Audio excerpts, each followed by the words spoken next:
Thank you very much. We're going to be hearing in a few minutes from the three colleagues that Dr. Bayoumi introduced, but before that, we have some time for discussion, for some Q&A, comments, reflections. Yes. I'd just be interested in having you discuss where structurally for your residents and for the undergraduate medical students this kind of community-based activity fits into their learning model. Thank you for that. We're extremely lucky at GW that we have a dean. He was interim and now is permanent dean, Jeff Ackman, who's a psychiatrist, which I think helps actually, who has charged the medical school to reform its curriculum to integrate public health. So there is no question that this cannot be a volunteer type of activity. It must be institutionalized and put into the curriculum. So, now that we have some excitement around these kinds of activities, of course, before we did any of these activities, we had to do the due diligence of meeting with everybody and finding out what were existing programs and getting buy-in from people, so that, sometimes when you're at an institution, you don't even know what you have, right? It's all common. And so we have a tremendous richness in terms of resources. So we have some things that are already happening at the resident level for people who are interested. So electives, community health electives. We have a track for underserved areas in public health, but it's not a requirement yet, and that's the key. So working not just with the medical school and the residency, but also with our PA colleagues, public health colleagues, but the richness of engaging our public health students who are much more advanced in terms of the terminology, the analytical framework, and so forth, I think is very powerful. Having undergrads also keeps things real, especially when you're dealing with younger people. And then finally, going back to your question about institutionalization, which is what I understood, for people who have already completed their training, we are trying to see, we're trying to put together, University of Michigan has an excellent 10-hour online modules that is free, that was created by Dr. Davronchik, and it's on health literacy, disparities, the Affordable Care Act, and homelessness.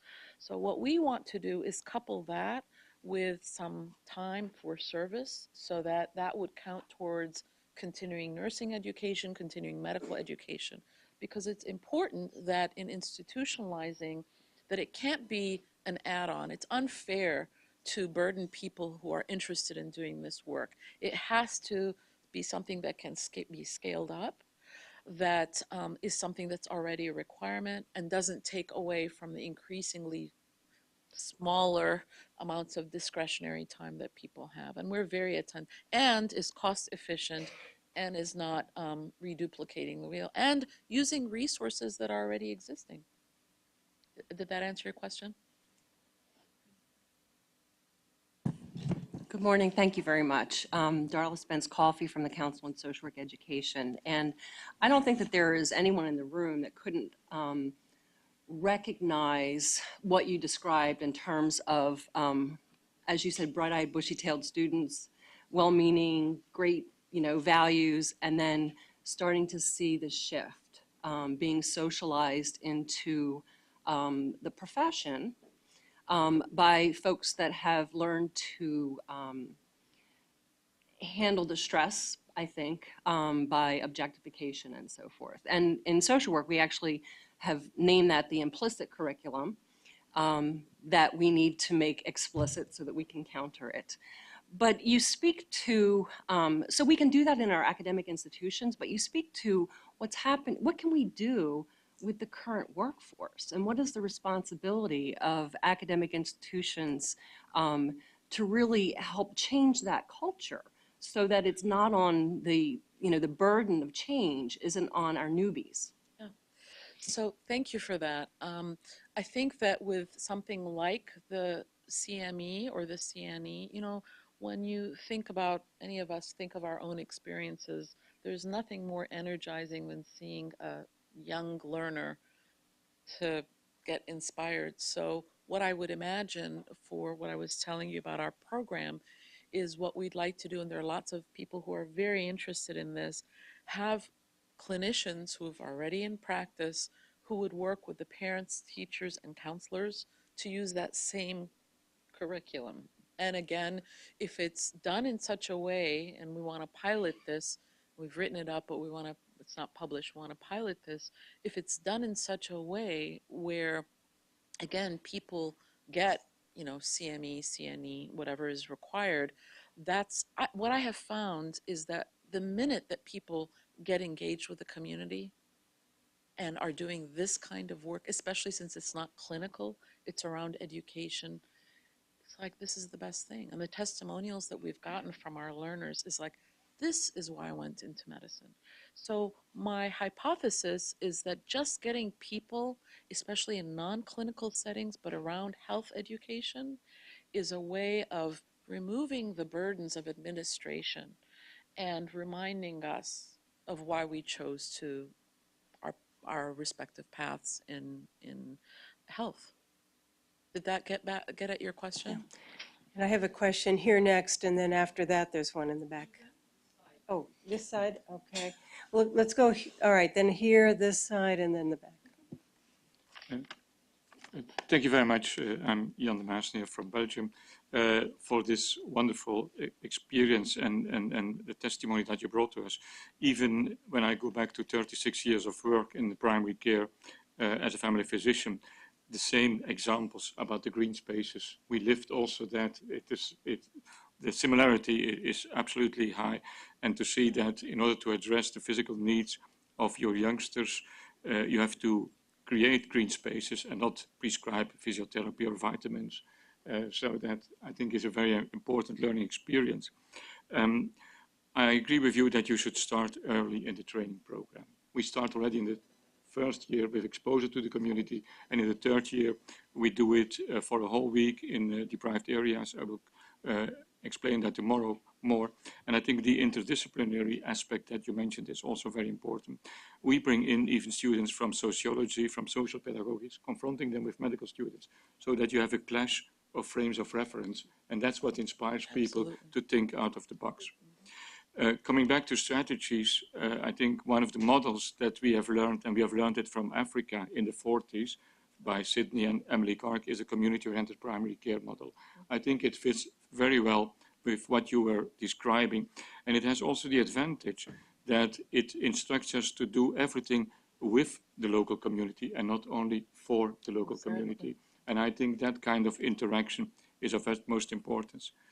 Finally, I think that the big challenge for faculties is how can we build up academic networks of primary care centers, especially those working with the most vulnerable in the society, in order to reconstruct a clinical learning community, not only with hospitals, but also with learning and teaching platforms at the primary care level in the communities. Thank you for that. I agree about starting early, but I think the group that has been left out, which really, I don't want to say poisons, but impacts negatively on the early learners, are the residents, more so than the faculty actually, because they're with them all the time. And the other thing about why we chose to work with middle and high school, especially middle school, the unintended consequences positively is the education of the family. And you will appreciate this. When my mother was writing her thesis, I won't tell, maybe I'll tell you later, there was a colleague of hers that wanted to get her to start smoking. And it was because of my 5th grade in East Lansing, Michigan's public schools.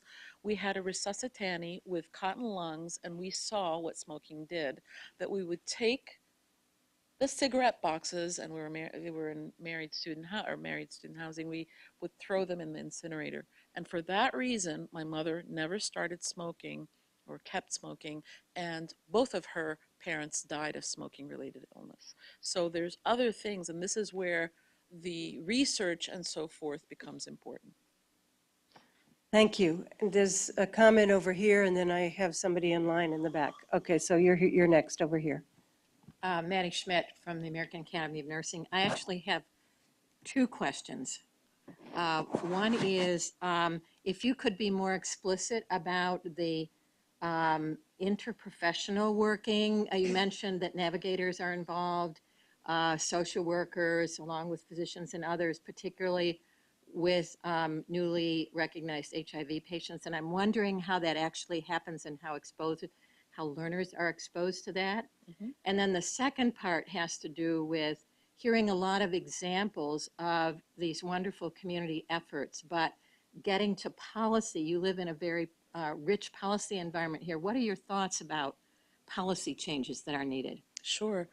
So the great thing about DC is that it is a small town.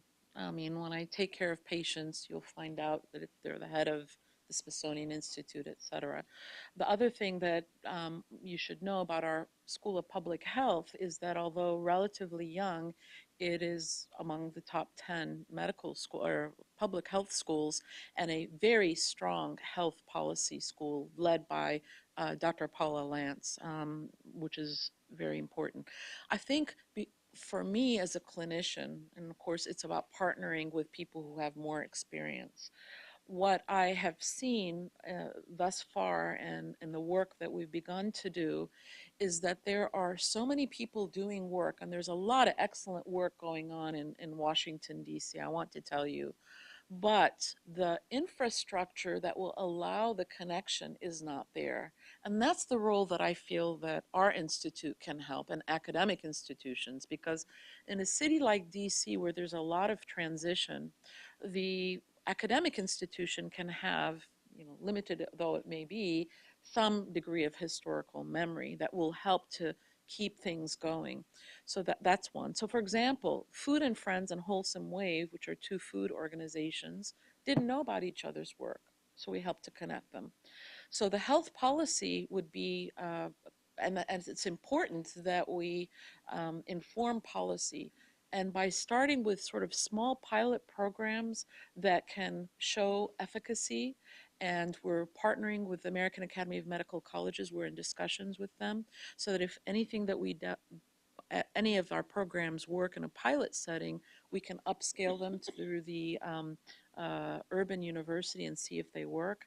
And then taking them back and saying, look, to the licensing boards, if you will allow us to try the forgiveness for the CME, CNE to see about scaling that up. I think that all of these things, I mean, I've learned from my public health colleagues this notion of syndemics. If you don't handle all things at the same time, you can't get at the one thing that you're trying to achieve. And it feels very messy, and people are like, oh, this is too much. But that's what we really need to do, because in the long run, you will have that kind of progress. So I have very little in specifics about policy, but I think that within our own organizations and then together, that's something that can impact. Right now, I'm very focused on the educational service and the food issues, because that's what our community has charged us with, but that we're part of a greater academic community. And just by the way, I'm the co-leader in the AARP's initiative to promote nursing careers. I'm the co-leader for the District of Columbia chapter. So that kind of cross-pollination, I think, is extremely important. No, in the back here. Thank you. Susan Scotialek, representing the American Medical Association. I'd like to thank you for your talk and for your values that you're imparting on the learners. There was something that you said that just really tugged at my heart, and I walked a similar path to you in terms of working in medical education and trying to bring many of these things forward. When you get to the point that says it's electives and it's for tracks and it's certain rotations, is when I felt so tired of the fact that we're always on the margins with this. And you can't do it by changing the curriculum. I think it's important for all the leaders here to understand that we have to blow this up.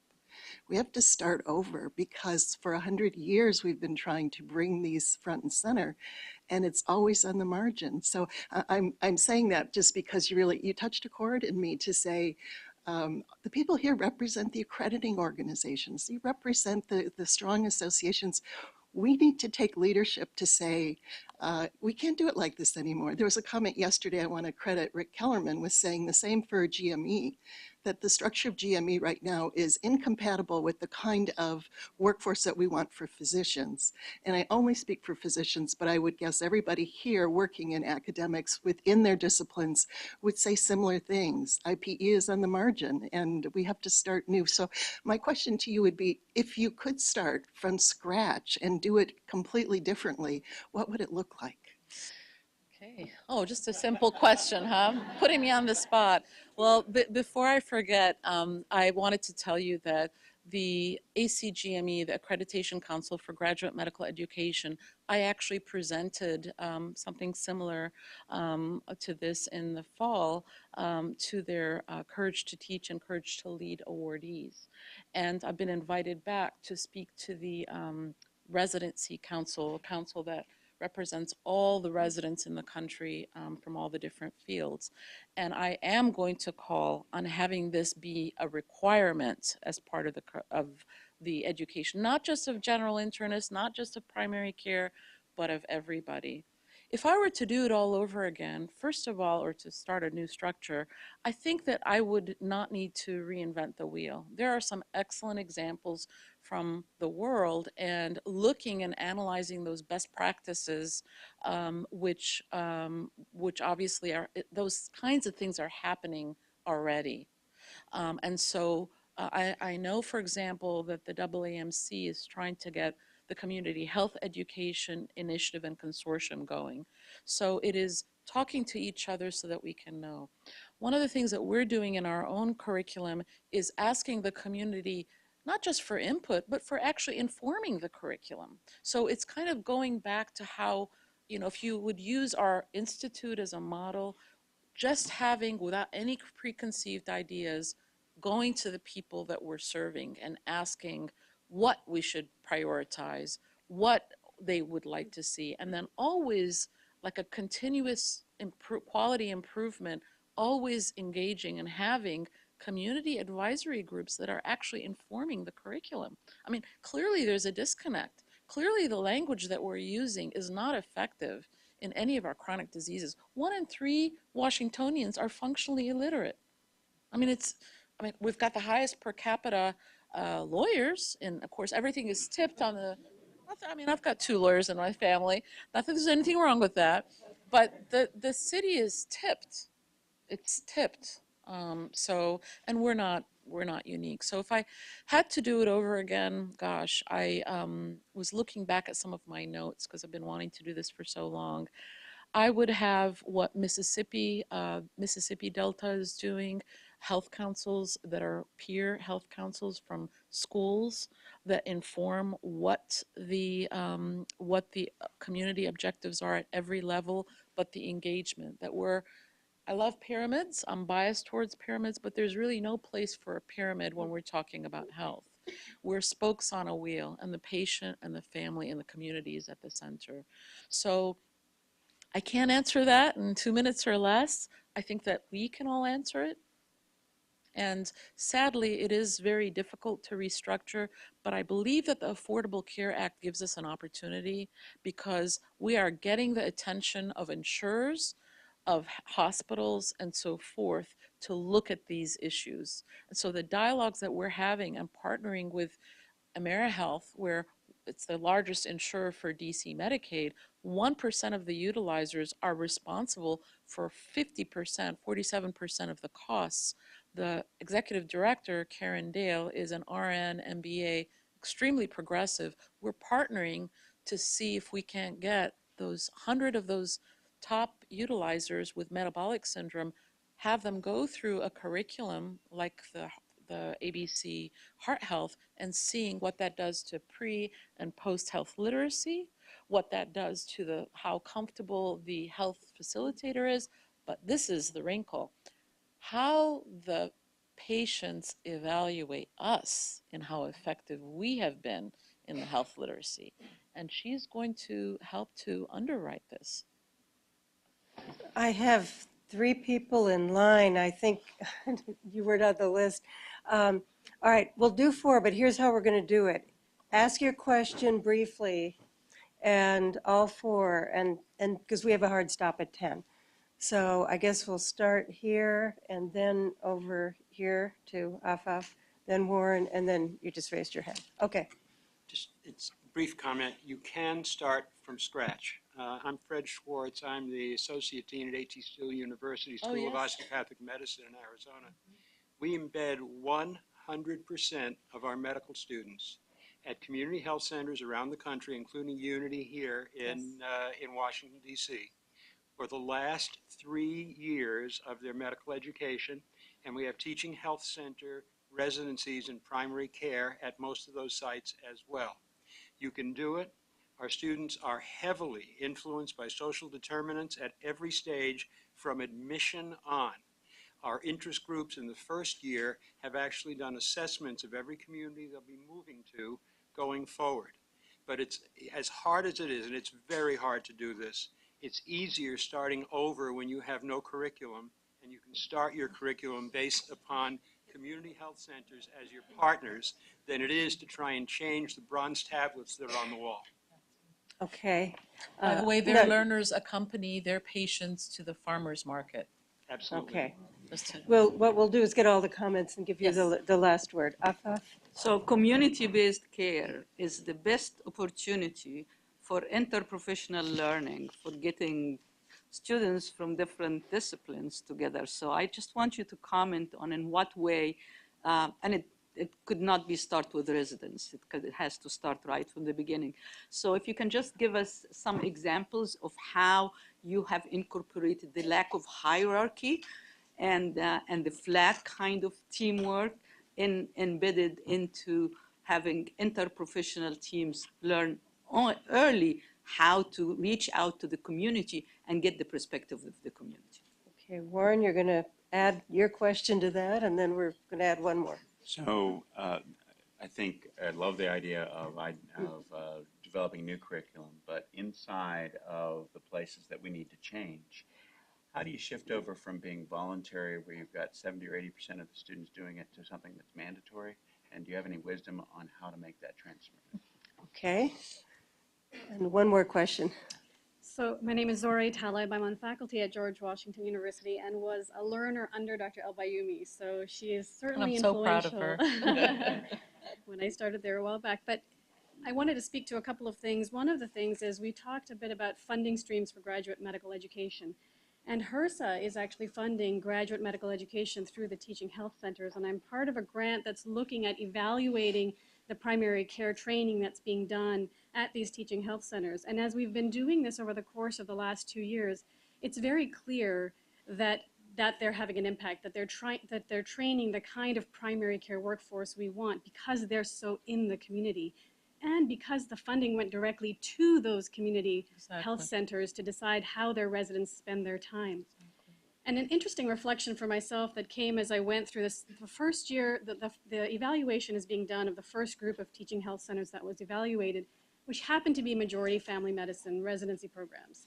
And very interestingly, as we went on site visit after site visit, that all of these residents are so heavily engaged in the community. But as I reflected on the RRC, the Residency Review Committee requirements of family medicine versus internal medicine, which is what I came out of, I took note that there were, if you look at the RRC requirements, the word community is mentioned 12 times in family medicine and not once in internal medicine. So as you speak about how to make this required, I would suggest that one of the places to start is at those, because all programs need to meet these requirements. Right. And if it's not even mentioned, Right. then it becomes fluff that they have to try to integrate. Thank you. I think that's an excellent point. So you have a few minutes to yes. respond to all of those. And I really had wanted to, maybe you can meet the folks that I mentioned because they have. That's next. Great. I'm glad. Okay.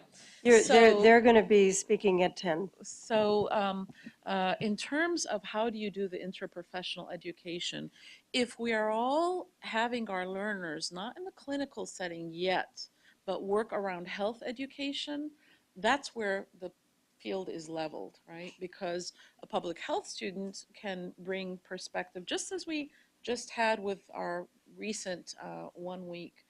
And then I think the venues of where you do the care can make a difference. Some of our colleagues, I think in Columbia and Harvard, the mobile health units can be extremely powerful because you're going to where the people are, and that's another way of having small groups that can help to, you know how it is when you know each other, you're less likely to be nasty with each other. So I would say early, and actually under Muhammad Ali in Egypt, the nursing students and the medical students were in the same class. Okay, so that's another, I mean, and this is done in other parts of the world. Now, remind me again, because there were so many things that were mentioned. Dr. Talib, you had mentioned one of the elephant in the room, going back to the policy question, is student debt. So for medicine, I'm not talking about for everybody else, but debt is a big thing. And that's why the colleague that mentioned AT stills and what's available makes a difference. When you look at the road to happiness, is everybody familiar with the road to happiness? Radiology, ophthalmology, anesthesiology, dermatology. Now, market forces are driving our most competitive medical students away from those fields because the market is so saturated, and the pendulum is beginning to shift just a little bit to internal medicine. But debt reform is something that has to be put into the equation. And finally, just to say, family medicine and pediatrics, I just want to say, within the physician community, have always been way, way ahead. And I just reread the requirements for internal medicine's RRC, and I think health disparities, I think, was mentioned once in a very, very long document. So clearly, on many fronts, we sort of have to do that simultaneously and to share our knowledge together, because clearly there's work and it's been quite effective. And HRSA has been the lead, and AT Stills has been doing a lot of great work. And we've been actually partnering with Unity because the students that go through that program don't necessarily have the inpatient experience. So to go back and forth with our community partners and the new and emerging training facilities. And then you had asked, I forgot. So I think that, you know, what Dr. Talib mentioned and what a number of people mentioned is that, and my colleague there mentioned, it has to be in the accreditation. You know, evaluation drives, and accreditation is I can tell you as a former program director, it was like you were quaking in your boots that you were not in compliance. So I think that that's one of the ways to start, and probably the most powerful within physician communities. It's different probably for other folks. Thank you. This is a good start to our discussion. We do have a little more time today and tomorrow to continue this. And you are keeping in mind, but I want to remind everybody, we are talking beyond medical education. We're talking about health professions education. Yes. And I know the challenge is probably greatest in terms of the medical education, in terms of getting people out to communities, but just to keep that in mind. Now, Dr. Bayoumi introduced us to 3 colleagues, and we've given them a very difficult challenge. Each of them has 5 minutes to say what you wish the health professional knew, the view from the street. And I don't know if you'd like to come Yes, up here, please. or if you'd like to go to the podium and do your 5 minutes to the podium, you think? How do we want to do this? Oh, thank you. Um, Thank you. Okay.